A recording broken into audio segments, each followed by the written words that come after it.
Ikusasa lakho sezandleni zakho. Kwenzekwenzeke. Kwenzekwenzeke.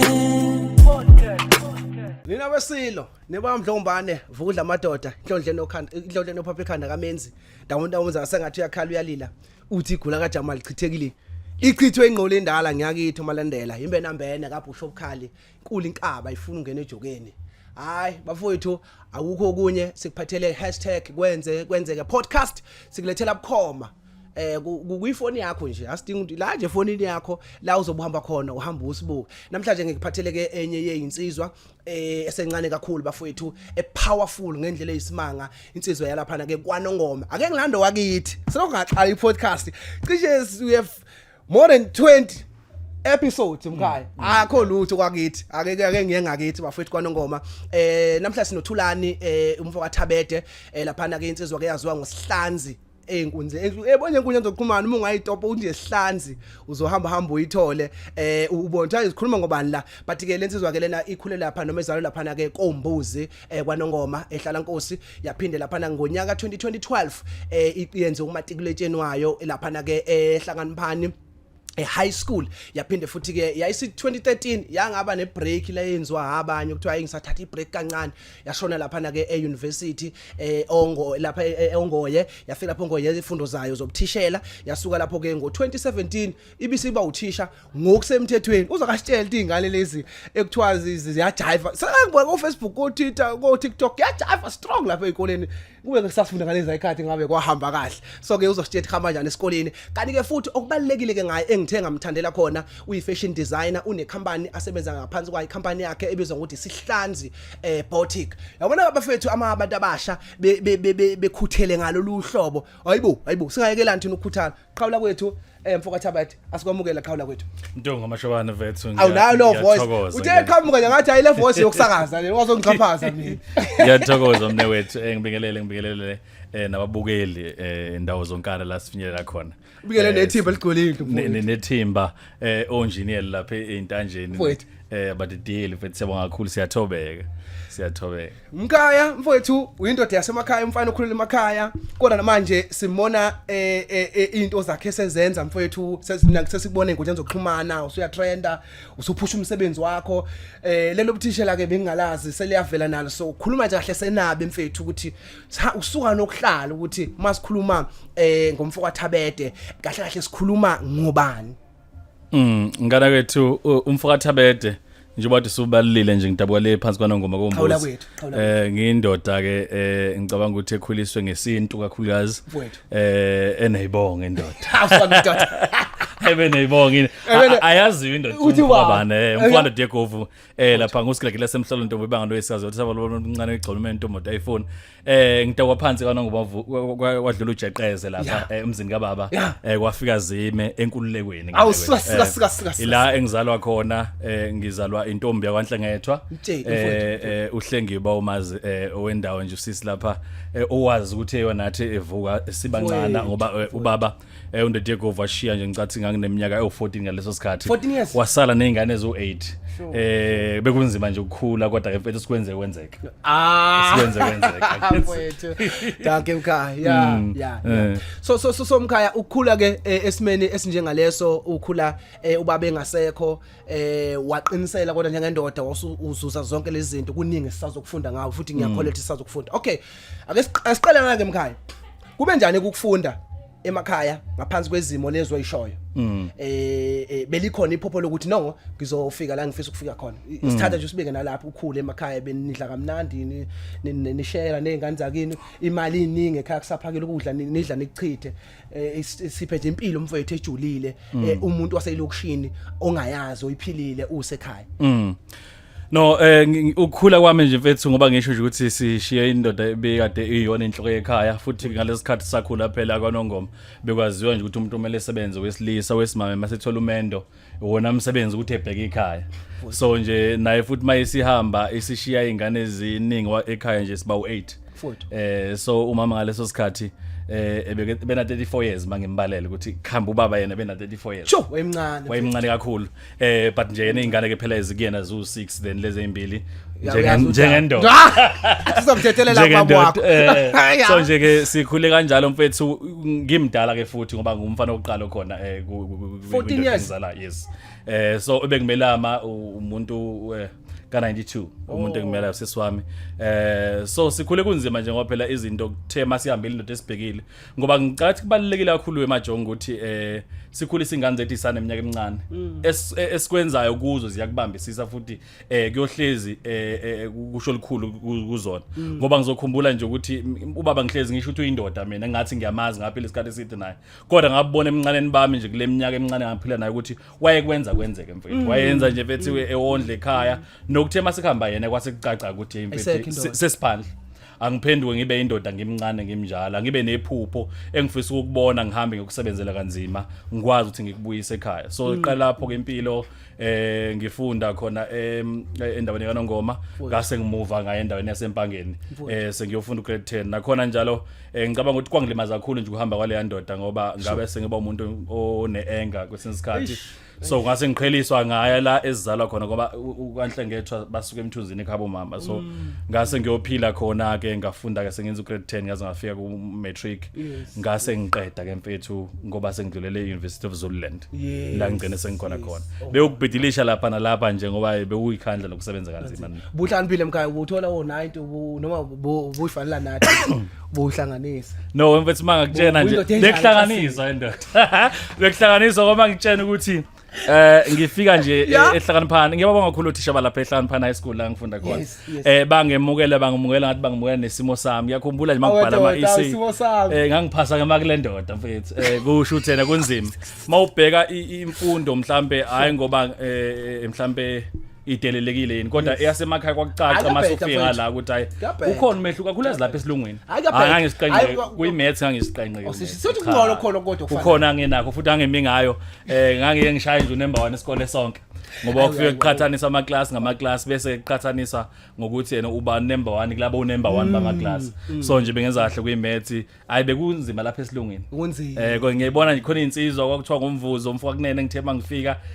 bangilekelela mfethu kwabhala kwaphuma ama-essay ngithe noma sengiphuma matric English I think ngayiphasa ngo72 awumkhawusa from ngifika nje lapha kahle kwakubheda kakhulu umkhaya kodwa hayi thina manje kusabheda namandla kalungu kodwa singakwazi ucela uswayi acela ngiyacela uswayi hayi empela ngoba phela sekudinga sixhumane nabantu noma uyofuna lo msebenzi indwanga ukwazi ukukhuluma isiZulu so kuya improve every day mangihamba ngiyakubantu ngikhuluma nabantu so ukhona umehluko umkhaya emkhaya ngifuna singena emkhakheni omuntu okhule ngaphansi kwengcindezi emkhaya uyabona uma ngitshela impilo yakho iyodwa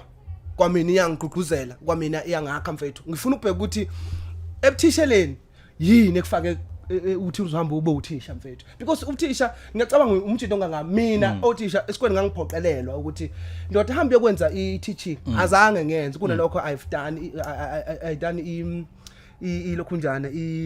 I went to do ilokhunjana i-human resource management ayangathi angayifundi i-teaching but ngagcina ngiend up nakhona sengivolunteer yabo sekuneyitori sengifuna ukuzwa kuwena ukuthi wena njengomuntu omusha ngara wethu 2011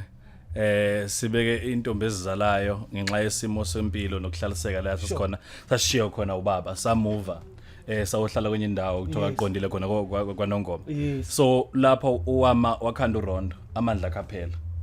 so uma ufunda nawe uyatshena ukuthi ikuphi okunamathuba omsebenzi ngokusheshsha because uyasibona isimo ekhaya ukuthi kunjani yabo so mayehlanganisa kanjalo nami ngiyabuka ukuthi okay nje manje ngangiacceptiwe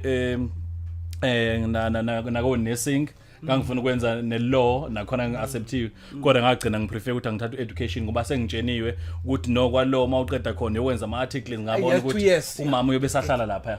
ingane zakwethu izobe sahlala lapha ezinye izobe sahlala kwamalume bezinye komalume nxa ukuthi sibaningi uyabo so wangiphoqelela ukuthi angivele ngithathe education ngoba nakho ngiyatshena ukuthi cha amathuba wona asemahle khona futhi khona no basari ngoba ngiyakhumbula ukuthi ngonyaka 2012 ngathola ibasari ngisasesikoleni yawafunza lishaka so manje ngingathi ke sengibusisiwe ngalokho engibusisiwe ngikhuliswe ngakho then bese ke futhi ngiyashiya mina ngoba ngisafuna omunye umkhakha so ngabekezela ngawuthatha ngathi mawungifuna ukukhula ngiyikhulisa noma sengiqedile uba uthisha ingakho namhlanje ungibona sengenza ezinye zezinto usangeyinto ebengade izuthando kumina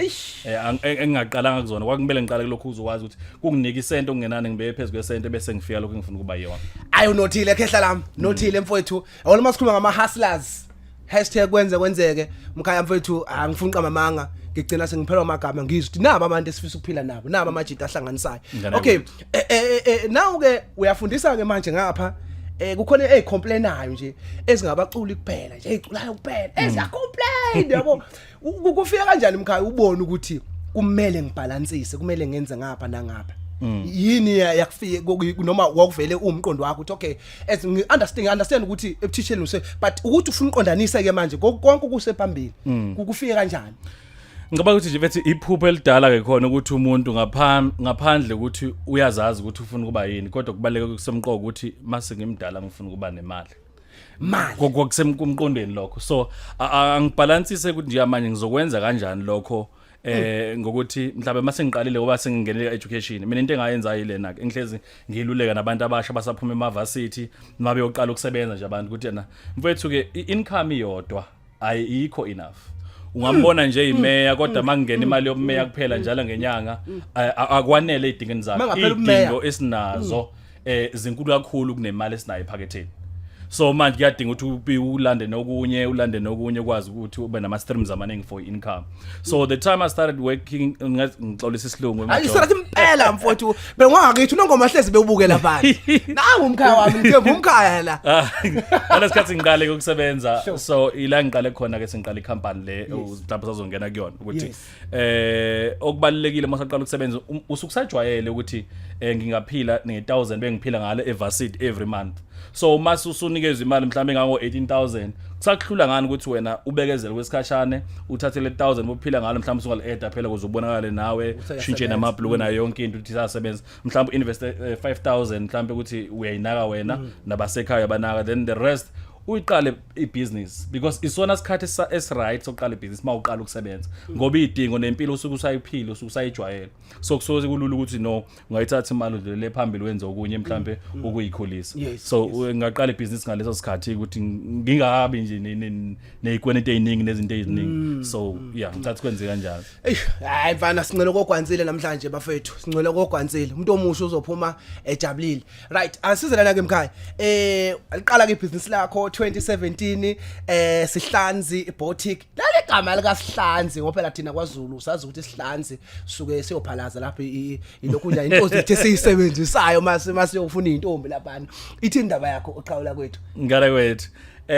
ngobuso ushile lithi sihlanzi ngana kwethu ibusiso isekhaya ngani yakwethu sekhaya ibusiso umfana kithi so sinalenkolelo ukuthi thiye masiqala into ongena nasiqambe ngokhokho mhlambe noma siqambe emndenini uhlanzi nje ngiyabuka ukuthi mina ngizongena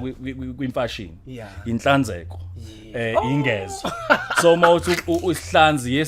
kusho cleanliness ukuhlanzeka into ihlanzekile but at the same time uhlanzi uqhamuka kwi clean name yami isithakazelo sami umfoka hlanzi ngamaphisholo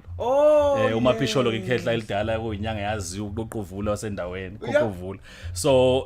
engithe mase ngithi ngiqala umsebenzi wami ke ongcono ngibe lehlanzi ngamaphisholo ngoba sazivunyiwe mawufika intombini wawufike ubuye nayo kucaca so mayesefika uhlanzi introduce kubantu ingakho nawo umbone sabalalanga kanje ngoba uphethe lento yesibusiso sethongo lakithi umaphisholo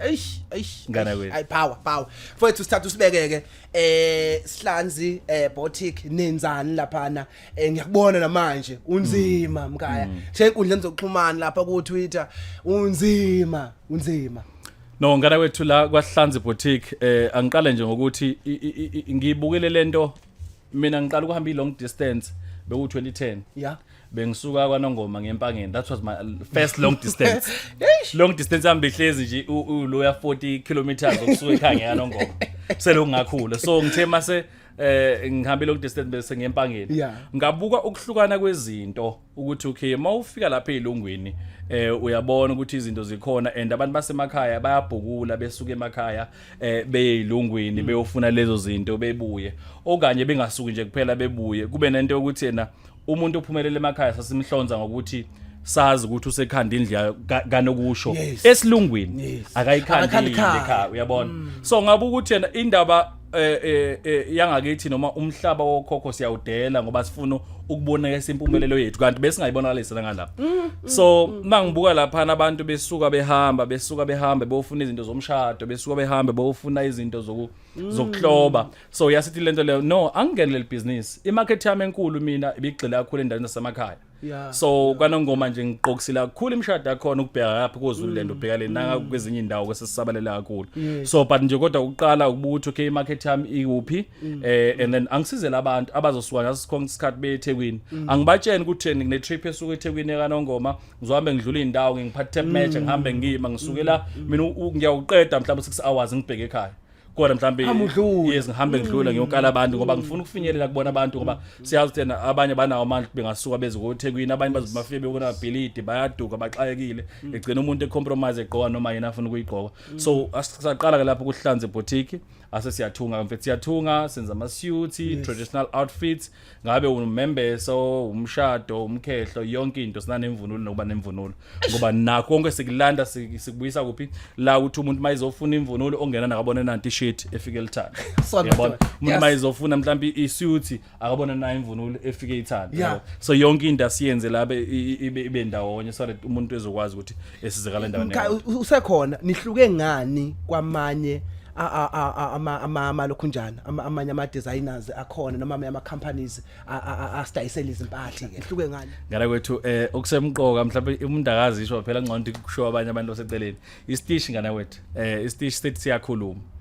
uyasibona nje nokuba professional kumsebenzi wethu ngoba enye into okwayibalula mhlawumbe ngicela ngaphendulanga kuyona ngokuphelele ukuthi ngibalansisa kanjani ngithi nguthisha ngala ngiphinde ngibe ngala yabo so into mawusuku uzoba professional babazi abantu abazobe sithinte mhlambe ko WhatsApp nakuphi indlela esikaddressa ngayo nesikunika inaka ngayo so sihluke ngalokho kwaziwa isikhathi esiningi ukuthi o-tailor abanaliqiniso o-tailor bayaphuza ukudeliver umsebenzi thina nje sisebenza ngento ukuthi mawufikile la i-collection date yakhe nini yonke into yakho sikwazi ukwenzela ngesikhathi futhi ke siyakutshela noma futhi nasokusikhathi mhlambe ufike mhlawumbe ufika namhlanje nje kuyisonto umsebenzi ufuna ngolesibili seku less than 5 days lapha sesizokhulumisana ke nawe cha mfethu singakwenzela kodwa ukukwenzela kwethu sekunento ukuthi ke kunama extra costs ngoba mina sekudinga ukuthi sekumele kube khona overtime umuntu engena ubengena nje u80 bephuma u4 abasebenzi shuthi ke wena sengizokhukhelela umuntu ozosenza extra time ngihlale ke mina ngimlinde ukuthi ngizomdriver ngimuse endlini yakhe mhlawumbe sizoyiphuma mhlawumbe ngo8 ebusuku ngoba vele siphuthumisela lesikhathi sofike ngaso so nje isineke mfethu sinaso nomsebenzi wethu ke omuhle uyayikhulumela cha bafowethu ngiyawazi njengamanje emkhaya ngifuna singene beside kunalama shirt noma lezi zinto zangenhla amathawulethi ntatha amathawulethi lapha niyasiqhapaza ntatha amathawulethi umkaya nenza indwangu nikhipha impahla eseqophelene liphezulu mfowethu ngifuna sithi shelelele ngapha uyifithe lento sibonisa ababukeli bethu mase sibuya nayo sebeyibonile bese sikhuluma ngayo ukuthi yini le wena mkhaya uyenzile ehlukile ngoba mfethu ngicela kumanje enkundleni zokuxhumana kukhulunywa ngesihlanzi mfethu kukhulunywa ngaleya and okanye futhi ngifuna nokuzwa nje ukuthi mfethu wayithola kanjani le ndawo ngecashika ngawo phela thina sigaxa la mhlambe ngayo semcimbi but wena wayibona ifanele ukuthi asiyigqoke manje Nizam Africa asithi shelelele sifuna nje umkaya akasiqokelele akangishintshela amasudu ale ntshonalanga ngifuna afake manje le yakithi ezozwa yimi ngarawe danke qhabula kithi sibonga okubalekile kakhulu mfethu ukuthi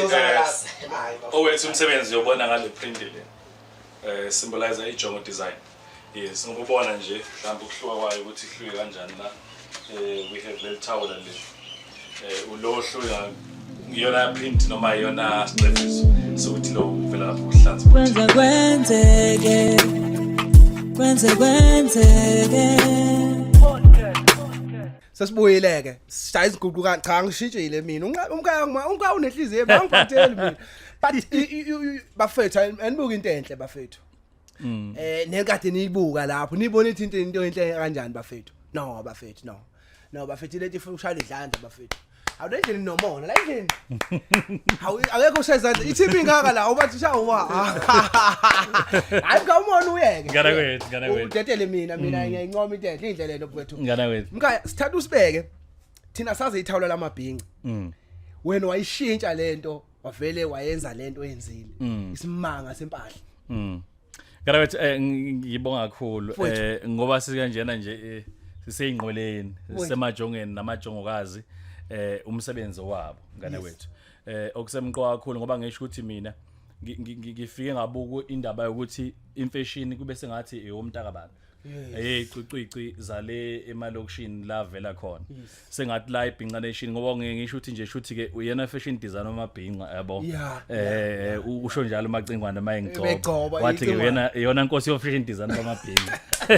ngoba nalampa ethi ngifuna ukuthi indlela kithi asingene sonke fashion is for everyone yamabhinqa so nasi silambu lapha nomkhaya nasi silambu lapha islambu nasi sisibone yes ngiyethemba basibone kahle futhi basibone usiphethe ukuthi cha impela yiso isijoli lesi yes ine signature mfethu ekahlanzi nje ibona usignature seyi signature le nabo umthetho obakhona mfethu sebe involve kuyo yonke into ayibe khona right okay lendo yes siyazi ithawula kodwa futhi sisebenzile khona kakhulu indwango nje ngobusho ukuthi akuselona ithawula siyesazama ukwenza ngalo sometimes le mold donsa liyasefeka yonke into so ligcine liyashisa futhi ugcina ungasakwazi ukuthi igqoke kahle nje mhlambe uma ufuna ukuhamba la yakhona so sahlala phansi ke sithinta khona namanye ama companies because angiyipheki indwango kodwa ipheka amanye ama companies sayipheka indwango kwase kuphuma lento ibonayo na futhi ukuthi le ndwango ngiqhamuke nawe nginesqiniseko ukuthi wena ukuconsulte ungasho ukuthi mhlawumbe ufice story wayithanda usiyokhanda hayi qhamuke nami usithi phela sifuna ufa igcivizo lento yakithi ukuthi qhamuke nami ngena wethu iqhamuke nami nje indwango le ngoyibona nje indwango iqhamuke nohlanzi lapha hlanzi boutique so mfethu ke abafisa ukukuthola before selapha ake size la mkhaya ukuthi kunalento engikhala ngayo ye-service njengoba ukuyidemand ukuyidemand nje yalezi ikhepha njengamanje yes phezulu kwakho konke umsebenzi owenzayo but this one ukuyidemand kunalento embi kumabhizinisi akithi abantu abamnyama engihlezi ngishare mangikhuluma ngamabhizinisi akithi ukuthi awadeliver ngesikhathi abekho professional ngendlela esimanga abakhuthali basilimaza ngoba ukuncamela ukuthi ufuna uyodla erank uthi yafika la rank iservice yakho nisiphuwa abakhulumi kahle uma bekuba kulethela ushithi inhlanzeko yabona nje ukuthi as much usushile whatsoever lezi ndawo ezi-right zeimali ekhokhola imali enkulu OKC no chicken lick but umuntu ufuna ukudla erank uyonika u50 umuntu wakithi iservice ayikho right ukudla uhlala ulinde kuthiwa kusaphekwa whatsoever so ngifuna ukuthi usicebise mkhaya ukuthi yini ebalekile ngempela uma ulijongo noma inkosazane usebhizinisini in terms of iservice yakho no mfethu okubalekile nje ukuhlonipha umsebenzi wakho and nokwazi isource yemali yakho udevelop so umwazi ukuthi isource lo muntu lo ozoyiletha ngeke uhlala ngamhloniphi ngoba uyazi once ngaqala ngangamhlonipha umuntu kusho ukuthi nomsebenzi wami uzokwehla sisebenza nje kanjena sisebenza nangokurecommend ukuthi usufikile kumina kwaSihlanzi so after usufikile khona ubone ini usuzohamba utshena abanye abantu mawukuthi into enze uHlanzi kuthokozisile so kubalekile ukuthi ngoma kuthiwa umncane omkhulu omngakanani angazi nje ukuthi ngafika nini kade ebongazana noma cingwane nabanye abantu kodwa angazi ngafika kanjani ko kodwa kunesiqiniseko sokuthi ngafika kubona abanye abantu ngomsebenzi wami ongalethwa yimina mhlawumbe oqoqa omunye umuntu uyabona so kubalekile ukuthi sihloniphane umhloniphe umuntu nangendlela esenza ngayo marketing ngiye ngisho ukuthi mina ngisahlezi ngithi umnyango ukhona clothing and food business ibusiness lelo akhulayo futhi angezokuyeka ukukhula ngoba usuka nje lapha uyeThekwini uzohlala lapha eHome Affairs ushaya inkemane ufuna ukudla uzofuna umuntu odayisa ukudla kumele ukuthenge ukudla ngithi yabona so ibusiness elikhulayo le uphinde futhi kwesinsikhathi mawuthi kwaHome Affairs akwazi ngiqeda namhlanje uzofuna ukubuyela khona ngakusasa uzothi masubuyela khona ufuna ukubuyela usugqoke enye impahla engasiyelo ya so this business is likhulu kakhulu ukuthi wena approach kanjani ulenza kanjani ziningi ke phela izindlela abantu abenza ngazo awukwazi ukwenza exactly indlela enzo umunye umuntu ngihlezi ngidiscourage abantu mangibona beposta lezi impahla ezidayiswa iqhamuka lamanye amazwe oChina obanibani umbona umuntu ekudayisela impahla imarketing yakho uskip usibeke phansi on the floor wasiyashoot naso you expect ukukhola umuntu ozovela ethenge leso skipa esiphansi ngisho kuthiwa abe se-Nike ngaba ngesayo Esayi. but awusangihloniphanga nje ukuthi yena ungi-advertisele into on the floor ngisho ukuthi usibeke kuma-tiles yabona Yes, so ngiye ngikhuthaze nabo mangikhuluma nabo ukuthi no ibhizinisi lakho lihle but yekela phela leya ndlela la thenga noma iy'ngubo eziwu-2 eziwu-3 thola umuntu ozogqoka khokha investa to your business understand yizo napho okwenza kwenzeke bekushuthi lapho mfethu bese uyawuphaka umsebenzi wakho ngendlela e-right kungukuthi yena lo ngimbonile egqokele ingubo le yase new feeling ibibiza u300 kilo loyani ibiza u400 akusekho fair vele uyabo kwesinye isikhathi lento ke futhi ye branding kodwa sikhonge siqala lapho ukuthi ngizothenga iskipa lapha ngisbrande nje lapho ihlanzi bese ngisidayisa but khula phela funa uyocinga ukuthi indongo yenziwapi funa ukuthi uinvolve abantu abazokuthunga you understand kungayikuthi vele wena uyohlezi nje uthola ibrand uyabhala kodwa sonke saqala lapha njengoba ngisho nalo ukudayisa amasudu ngeke ngiqhamuke sengithi sengingcwele sengiholi ngangiqala ngwakuthenga ngiwadayisa from go China Mall from wherever la ngithenga khona but ngakhula nga-involve in ukuthi mase ngithola isento engilitholayo ngathenga imishini ngaqasha abantu basebenza kuyathunga ngalando tailor yonke i-design ngakho kubalekile futhi ukuthi makhona i-design eqhamuka nobani ngisho kuthiwa bayibone kubani omunye uthunga amasuit lento yo fashion designer thina nokuyi-understand angikwazi ukuthi ngivimbe umuntu obona i-design yami then sithunga omunye umuntu owenza amasuit naye bese ngithi yabo yini le because vele o-fashion design umsebenzi wakhe lokho ukuthi wena usuqhamuke nani angiyikhiphe njengoba injalo ngiyithunga you understand so okubalekile kodwa nje ephuzini lakho adolibuza ukuhlonipha umsebenzi wakho yazi ukuthi imali yakhe iqhamuka kaphi and mase imali uyithola lapho uzokwazi ukuthi uhlonipha ke Mkhaya usuka emakhaya wanjela ubaba una 14 years wakhuliswa umzalo yedwa uma wakho wena 34 years ngaleso sikhathi wakhula wawuthisha wakhula wa fashion designer and ku TikTok you are vocal ngiyangibona ama video akho uyakhuthazana mfethu kukhona osibukayo lapha nawe uyafisa ungena kulezi zinto but kunalento mfethu abantu abayenzayo angazi noma ngizothi ukukhathala noma yini but nje mfethu kunalento abangazenza abantu yini imfihlo mfethu yokuzabalaza yini imfihlo imasithi kwenzeke ithini imfihlo mfethu kumuntu osekhaya nje ofisa ukuzabalaza but uyabona ukuthi lento ayenzayo yona ikhona kodwa futhi akenzi enough no but uzwa mhlawumbe ngiyaphethe kodwa khona nengizama ukuyichaza ukuthi abona abantu khona abantu abangenzi enough they don't push enough noma mabenza mhlambe bese ukuthi babonele kubani ukuthi wenza kanjani waqala ngaleyo ndlela bese yena i-media respond ngaleyo ndlela le upost ngike ngadayisa impahla ngiposte ku comment abantu abawu2 yeah you understand kodwa laba commentile akubona bangena ngomnyanga bezothenga kwesinye isikhathi khona abantu i-market lapha kumele u-understand kukhona abantu abazazi bafuna ini nansi post inama details aphelele mina uthi ngisuke ngiqonde la kuthiwa ngiye khona ngifike ngithola into engiyifunayo akakhomentanga kala ikhanga so umunye umuntu mayiqala ibhizinisi ulila ku Facebook ibhizinisi lakhe uzobona ama likes ewu3 noma ama likes ewu5 mase bonda into yami shutha ayisebenzi iyabheda kanti kukhona abanye abantu abakusupporta nangenhliziyo ukuthi no yazi mina mase ngibonile umsebenzi ngiyabona ukuthi futhi lo mfana uyaphusha ngizohamba ngekuyena so ukugive up kubantu ngicabanga ukuthi nje basuke into yabo befuna ukuyibona ifana nekabani uyabo so umuntu egcineke mhlambe eqale umbone siyahluleka useyayeka because ebebonele hayi futhi lento ibisenhlizweni yakhe ingoba befuna mhlambe ukukopisha noma ukuwisa othile makuthi mhlambe khona umono involved lapho yabo so okubalekile kodwa kakhulu nje ukuhlonipha ke mfethu futhi kwesinye isikhathi ngicabanga ukuthi ukuhlonipha mina engithe noma ubabehamba kwangivulela amasanga amaningi ukuhlonipha kubalekile bafethu ngeke ngiqamba manga nokuzazi nje ukuthi ukholelaphi uma ekhaya bekufundisa ngalendlela uthi kholela la futhi wena into oyifunayo icele khona ibike la wena ufundiswe khona until mhlawumbe yakhulu yakwazi ukuyimela uthatha ama decisions wakho okay Mkhaya hayi mfana ngoba vele usamsakazi nyana ngitshela ufuna sambe sofuna itoho lapho Khosini FM basiqashe sizohamba sofuna umsebenzi sizohamba nawe Mkhaya siyongqonqoza nawe ukuthi sicela abasiqashe ukhozi la sehlala inkosi bakhona uJathu God abavula umkhaya hayi Mkhaya ngeke abavula ivoice yakho mfethu is powerful okay qhawula kwethu uyazi nawe podcast uthe ukuhamba oqalaqalaza before uze kumkhaya wakho sinama questions awu3 these 3 questions akuphoqelekile ukuthi uwaphendule wonke makukhona ungayazi uyasho ukuthi nokhumalo udlula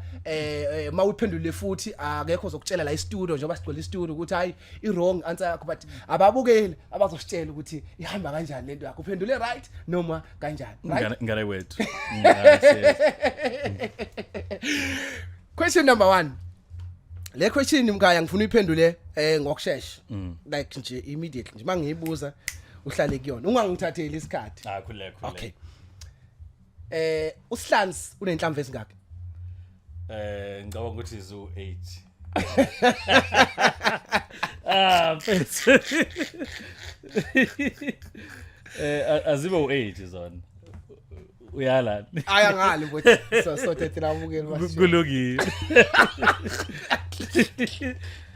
Ngathi angishilo mkhaya ukuthi kwi-maths ngangcono kakhulu. Manje ngiyakudinga ngiyaganga. Uyadlala.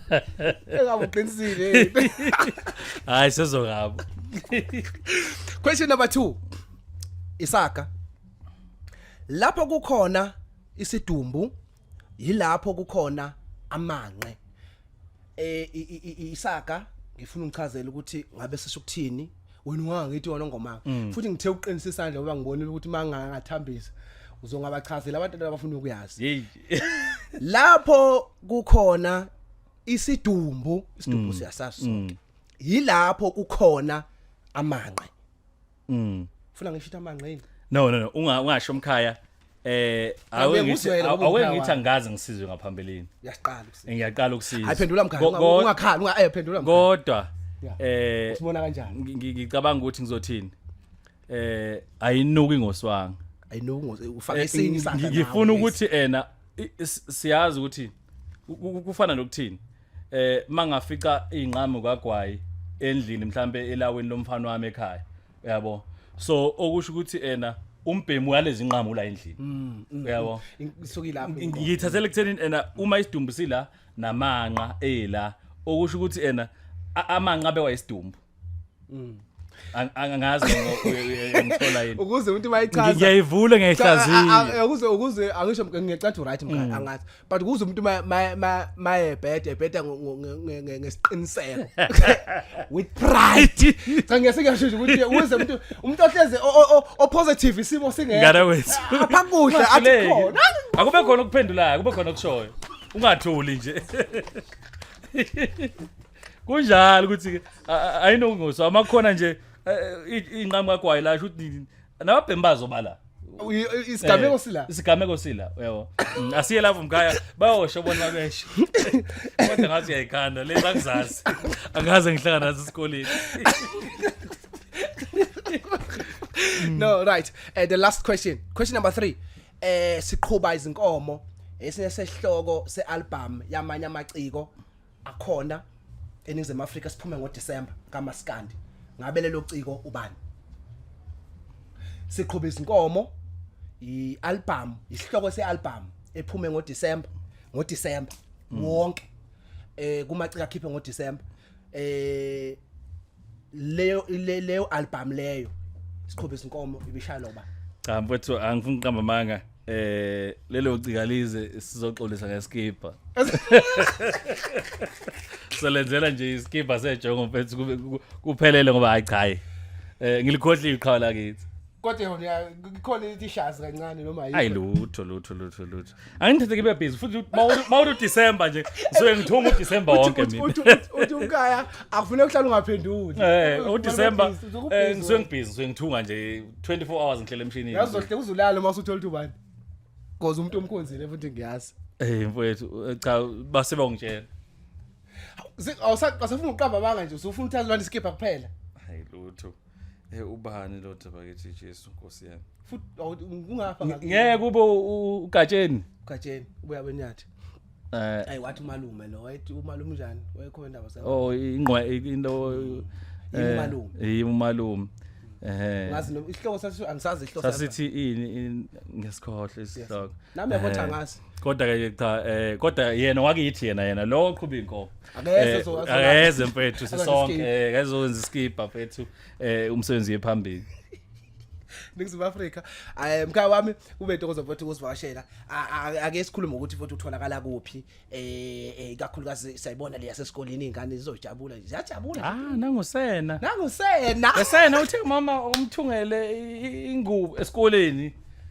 ngothatha ama-order ekoleni ngize ngokunye la ufuna uhlanzi yani ufuna esikoleni ngifuna isimethe mfethu mathematics nje ushila phela ukuthi wawunzima lapha ngifundisa wona bekade ngifundisa endaweni amaphumulo then manje sengila Adams ususeduza usuyakwazi ukutravela kodwa kusenza kanzima mfethu kanzima kakhulu ngoba yabona kudinga uyikhandla lo msebenzi siwenzayo kwesinye isikhathi kudinga ukuthi ngivuke ekseni ngiyovula office ngishiya abasebenzi ngihambe ngemsebenzini mangishayisa ngo3 lapha straight to office ngiyoze ngiphuma u6 suthi nje u6 to 6 yazi into engifundisa yona ukuthi hlenze ngitshela abantu ngithi ngiyazabalaza kahle angenzi lutho ngiyabona hayi kusephansi kusamele ngizabalaza kusho lokho bengithi sengikwenzile hayi ngiqamba manje sekhona insizwe eyisebenza kanzima ngara wethu no mfethu uphetha nje ke manje utholakala kanjani ke mhlambe ke ukuzofuna igipa nazo zonke into zakho ama social media platforms akho ukuphi nakuphi ko Twitter ko Facebook ko Instagram. Alright, ngibonga kakhulu ithuba angiqale ngendawo silapha eThekwini. Durban Commercial City Building. Yes, la kunama office khona go ANC Youth League lapha nje Commercial City ku Dr AB Xuma Road. Yes, mawuthi nje ufaka Google mawusearch Pepsel Commercial City Building izokubeka nje exactly eminyango. Bese wena office number 1640 la sikhona khona. Number yethu ithi 0817309101. Leyo number leyo ka WhatsApp for ama calls ngoba manje bazoyikhohlwa engineer lapho 0817309101. For ama calls usithinte ku 0658349638. Mkhaya bese kuthi ke mhlambe ku Facebook sihlanzi boutique ku Instagram sihlanzi boutique ku TikTok sihlanzi kuphela yes ngathi kunjalo mkhaya ngifuna ukuthi mkhaya as kubuka ngathi ne busy just ukunika umuntu ozokuthinta kufonele ukubekezelelana mfethu because sometimes ukumphendula umuntu uthothi upintshekile njengoba silasishootha my phone umuntu upintshekile egcina ngasaphenduleki kahle mhlawumbe uthi ngicela ukuya kana hotel umuntu udlala ngami kanti uphethe imali ubesibala kane mali ngathi wemfethu sengifunda ukuthi mina kungani mhlawumbe isitolo sakwa drip sise pavilion and then kuzuyithole yenza amamenzi ukuthi uye khona uyabo ngathi izogcina sekukanjalo kodwa ke sisafuna ukuthi sifike kubantu ngoba ngibalulekile ukuthi ukusuka kwamphansi ukuthi into ayifinyelele evini emakhaya kodwa kusemqondo kubaleke ngicela nivele nenze ikholo ngcono because WhatsApp loaded kakhulu ngizamile ukuqasha untombazana uyena obhekela WhatsApp nophendulayo kodwa futhi ngephendula ngendlela ngiphendula ngayo abanye abantu they buy you they don't buy the brand. Understand indlela ngizokhuluma nohlanza omunye ufuna ukuziva voice ithi nkosazana ayicha hayi masiyathenga so manje makulapha so just give a call sikwenzele umsebenzi wakho start order over a call or veluze nje ema-officeini ethu lapha kuhlanza boutique siyamemezela masizohamba indawo nendawo but nje there are branches esizwavula endaweni we are going to Johannesburg I think i project emaduze le na indawo nezinye sizofika kuzona ukuvula amanye ama branch mfowethu ngiyafisa ukudedela kodwa manje unalento engiyithandayo tshela mina mkhaya asifisi ukubambisana singabantu abasha siqhelelene yes uyi designer ngiyi podcaster I'm a presenter omunye uyacula but asikho united and engicount yona into eyisikhala esihlukanisayo nesenza ukuthi kube nzima ukuya phambili mfethu sebafethu amazokukhuthazana noma nawe uzibophezele mfethu ukuthi uma kukhona umuntu omusha ofuna something noma ma unalo ithuba ngoba vele isikhathi asinaso but sibe nawo ama-session la khona sifundisana khona ukuthi siya kanjani phambili into enjengalezo emkhaya kokugcina singasekuseni kodwa engakusho lapho emkhaya kubalekile kakhulu ukuthi yena si build icycle yethu icycle ngaphambilini enye generation futhi sivaliwe la abantu mabesuke bekhona even beyodedela itender sebeyazi ukuthi bayidedelela ubani because icycle yabikhandiwe iphelile why mina ngingathi umkhaya une podcast la shuthi vele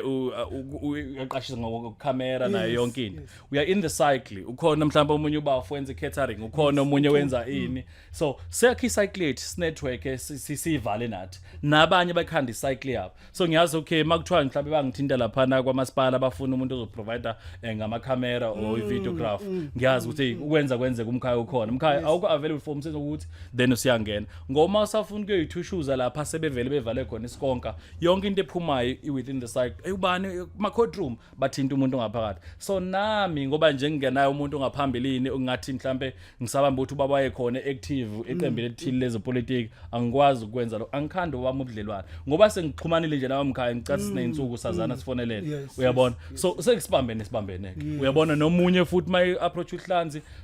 mase khona umuntu othi nje ngifuna ama tracksuit mhlawumbe ngine security company ngivulile ngifuna ukubathungela uniform usiyazi manje ukuthi umuntu uzomthinta ubani uSihlanzi uyabo so asibambane bafowethu sivulelana ukuthi okay mawufuna ithubele ukuthi nokuthi sikwazi ukuthi kwenzeke so okunye kubalekile mhlawumbe angikusho lokho sengivala le brand nje obuyibona le ijongo so ijongo empeleni khona iprogramming kuyona ekade ngayiregister ijongo foundation Jongo foundation ibhekelele khona ukuthi sibe nenguyazana ngoba ngithi mina sengiyijongo angikufuni lokho ukuthi umuntu uzoshayela izandla kuphela ngokuthi uyijongo lokuthi ugqoke ubrain wood yadonosa kuphela okusebalekile nokusemqoko ukuthi uyindoda ekumele ishintshe ikhala kubo noma wenza izinto zenzeke nawo so asihlomisana ngokuthi yena si developana kanjani in terms of business ezinye zezinto sikhulisana ngabe ukuthi ubani ngimvumile ukuthi uyayishaya indishi wena utholani uzuza ini so asikhulisane kuleya brand esenginohlaningi ukuthi uhulumeni angixhasa engifuna ukukhuluma nabafowethu sibe nejongo conference la sikhuluma khona awakwazi uhulumeni ukwenza le brand ke ngiyisungulele ukuthi ayifande leya Jongo Foundation yabo so amanye amazi mawuthenga lo awuthengi mina kuphela noma awondli Hlanzi but kunalabantu la ukuthi sinama varsity tour we going to ama varsities siyokhuluma namajongo because asikhola ukuthi lezi intombi ezifundiswa isimilo nokuyiphatha kahle zizogana ubani uma amajongo engafundisiwe engakhulisiwe ngokuthi wena ziphatha engasebenzi futhi bazowondla kanjani okusho ukuthi abasuke bezogebenga thina besitsonsa so asisondele kubona bese seyikoleni sibatsheni mawuhlule umatric uyidevelopa kanjani ngenye indlela because ngiyakholekthela ena akusikhona kuphela ukuthi ungaye evarsity kuze uphumelele kuningi esingakwenza kuningi ngasakusasa mkhaya Sixoxe no yazi mkhaya into ebalekile njengamanje nengifundayo let's do it engithanda kakhulu emkhaya nanombuzo wami ngufaka ukuthi let's try ukuthi sibe ne circle yethu nathi siyakhe but mkhaya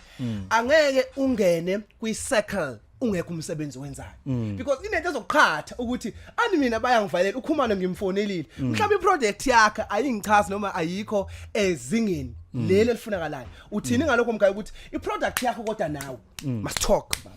ukuze kwazi phela ukuthi angele sesikoko lesifisa ukusakha nesisakhayo ezabantu abasha but akube khona into ayenza ahaselishayo naye ezisiphusha ipodcast iphusha isihlanzi but umuntu angaqhamuki kunento encane olibonayo iphupho lawo lincane futhi ube yabona khona into ekuthiwa ithi noma ingasebenzi okay but uma wena uyithemba noma singakureject thina but you must find ways so mkhanya kuze futhi ngiyalezela iphuzu lakho lapho uqinisile impela akubona ukuthi iphupho lakho mfethali belikhulu ungalibukeli phansi ungasihlezi wena futhi uliphupha phansi abena abantu ofuna ukuzwana nabo sebevele baphezulu uyabo so nawe yenze imizamo oyenzayo mfethu ngiyengikhuluma indaba ukuthi mina you can start any business in fact into ebalekile nomqondo webusiness uyabo ukuthi wena uzimisele ngiyengikhuluma emkhaya ngendlela ukuthi mina labantu bangaphandle babengafunakala I once prove something ukuthi